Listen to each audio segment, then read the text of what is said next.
मैं अभी आपको जो बात बताने वाला हूँ उसे सुनने के बाद में आपको इतना हल्का फील होगा, आपको लगेगा कि यार ये वीडियो कहाँ रह गई थी। मैं 99% श्योर हूँ कि इस वीडियो को देखने के बाद में आपका आज का दिन, और अगर आप रात को देख रहे हो तो आपका अगला दिन बहुत अच्छा जाने वाला है।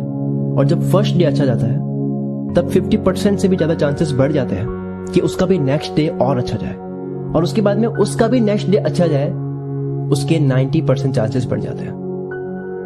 और ऐसे करते हुए हर दिन अच्छा जाता जाता है, जब तक बीच में कोई दूसरा इवेंट क्रिएट ना हो, जब तक कोई रोक ना है।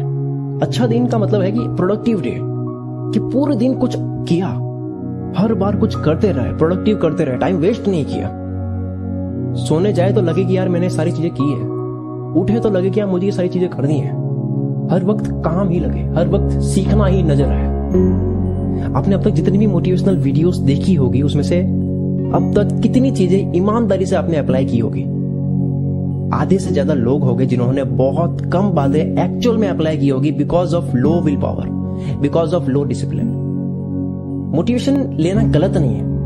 मैं यहाँ ज्ञानी बाबा नहीं बनने वाला हूं कि मोटिवेशन लेना बिल्कुल ही गलत है, क्योंकि इस बात को एग्री करने से कोई भी मना नहीं करेगा कि कोई एक इंसान है जिसकी उम्मीद टूटी हुई है, जो हताश है, और दूसरा है जो मोटिवेटेड है। तो इन दोनों में से ज्यादा अच्छे से एक्शन कौन लेगा वो सबको पता है। मोटिवेट होने के साथ में उसी तरह डीमोटिवेट होना भी गलत नहीं है। जब आप परेशान होते हो ना, मैं भी होता हूं, और ये मिथ हो तो दिमाग से निकाल देना कि मोटिवेटर्स जो होते हैं, जो लाइफ चेंजिंग स्पीकर्स होते हैं, जितने भी स्टेज पर बोलने वाले होते हैं या फिर कैमरे के सामने बोलने वाले होते हैं, जो एनर्जी के साथ बोलते हैं, वो परेशान नहीं होते। फर्क यह है कि कौन उस परेशानी में ऑब्जर्वर बन रहा है और कौन परेशानी में बस केवल इंतजार कर रहा है कि ये वक्त निकल जाएगा। आपको कॉन्शियस ऑब्जर्वर बनना है। अब ये परेशानी में कॉन्शियस ऑब्जर्वर बनना क्या होता है? जिसके सामने हार्ड वर्कर भी घुटने टेकते हैं, जिसके सामने टैलेंटेड लोग भी घुटने टेकते हैं, वो क्या होता है? वो होता है कॉन्शियस ऑब्जर्वर बनना, जिसका फोकस बहुत तगड़ा हो। कोई भी स्पोर्ट प्लेयर हो, कोई भी खिलाड़ी हो, कोई भी बंदा हो, कोई भी एक्टर हो, कोई भी आर्टिस्ट हो, कोई भी बंदा हो, उसका सबसे बड़ा हथियार होता है कि वो कितना ज्यादा उस मोमेंट में रहकर काम कर सकता है। जितने ज्यादा परेशानी में कॉन्शियस रहकर सोचोगे, जितना ज्यादा फोकस्ड होकर सोचोगे, अगर नेगेटिव थिंकिंग आ रही है तो आप सोच रहे हो कि ये कहां से आ रही है, ये क्यों आ रही है और ये कैसे आ रही है। आप ये नहीं सोच रहे हो कि नेगेटिव थिंकिंग आनी ही नहीं चाहिए, अरे मैं तो नेगेटिव बंदा हूं। आप एक एक चीज बारीकी से समझ रहे हो कि ये क्यों हो रहा है, अभी मुझे जो फील हो रहा है उसकी वजह क्या है। खाना पीना, मेरे साथ के लोग, मेरे बहुत बड़े सपने देख लेना, उसके बाद में उस पर काम नहीं करना तो मुझे वो बुरा फील हो रहा है, उसकी वजह से हो रहा है। अगर आपको बुरा फील हो रहा है तो कोई दिक्कत नहीं है, बुरा फील करने में कोई दिक्कत नहीं है। ऐसा नहीं है कि स्ट्रांग लोग रो नहीं सकते, वो बुरा फील कर नहीं सकते। बस ये याद रखना, क्या आपको पता है कि आपको बुरा फील क्यों हो रहा है? बस क्या आप कॉन्शियस हो अपनी फीलिंग्स को लेकर के? बस ये पता होना चाहिए।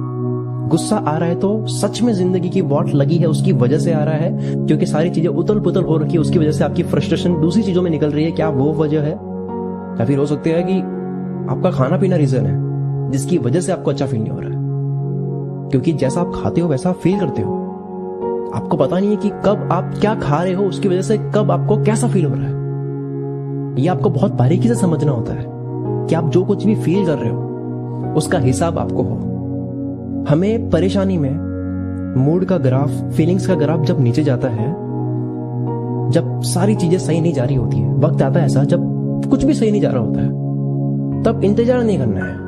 हम पढ़ते हैं ना कई जगह लिखा हुआ कि ये वक्त भी निकल जाएगा, इंतजार करो। हमें इंतजार नहीं करना है, वक्त का नेचर है वो तो निकलेगा ही। आपको इंतजार नहीं करना है, आपको कॉन्शियस ऑब्जर्वर बनना है। अगर एक्शंस लेने का मन नहीं कर रहा है तो कोई बात नहीं, कई बार रुकना ठीक होता है, कई बार रुककर सोचना सही होता है, कई बार परेशान होकर बस लर्निंग करना सही होता है, कई बार ठहरना सही होता है, क्योंकि ठहरने के बाद आपका माइंड जो सोच पाता है वो तब नहीं सोच पाता है जब आप फड़फड़ा रहे होते हो। You need to be alert. आपको बहुत ज्यादा अलर्ट होने की जरूरत है इस कॉम्पिटिशन में। बाहर की दुनिया तो समझनी है कि बाहर आपको क्या क्या करना है, लेकिन आपको अंदर की भी दुनिया समझनी है कि आपको कब कैसा फील होता है, कब आप एनर्जेटिक फील करते हो, कब आप क्या खा रहे हो, उसकी वजह से कब आपको कैसा लग रहा है, इस माइंड को, इस बॉडी को समझना होता है, अंदर की दुनिया समझनी होती है। उसके लिए इंटरनेट पर बहुत सारी वीडियोस है, आप वो देख सकते हो, समझो कि कैसे कॉन्शियस ऑब्जर्वर बने, कैसे प्रेजेंट मोमेंट में जिए। आप मेडिटेशन करना सीख सकते हो। और आपको ये समझना है कि अच्छी फीलिंग्स कहां से आएगी, कैसे आएगी, क्योंकि मानो या ना मानो, अच्छी फीलिंग्स में ही अच्छी चीजें की जा सकती है। बुरा फील होता है, उसके बाद में आप अपने आप को कितना पुश करोगे बड़ा काम करने के लिए, 1 दिन 2 दिन 10 दिन 1 महीना 2 महीना, आपको लगेगा कि यार मैं गिव अप कर देता हूं, लेकिन उस चीज में आप कभी गिव अप नहीं करोगे जहां आप अच्छा फील कर रहे हो। तो अच्छा फील कैसे हो, उसके पीछे भागो। और अगर आप मुझे अब तक सुन रहे हो, इसका मतलब है कि आप लाइफ में बहुत ज्यादा सीरियस हो, आप ऐसी वीडियोस पूरी देखते हो। कमेंट करके जरूर बताना कि आपने इस वीडियो को पूरी देखी है। और अगर आप मुझे पहली बार सुन रहे हो तो आप मुझे सब्सक्राइब करके बेल आइकन पे क्लिक कर सकते हो।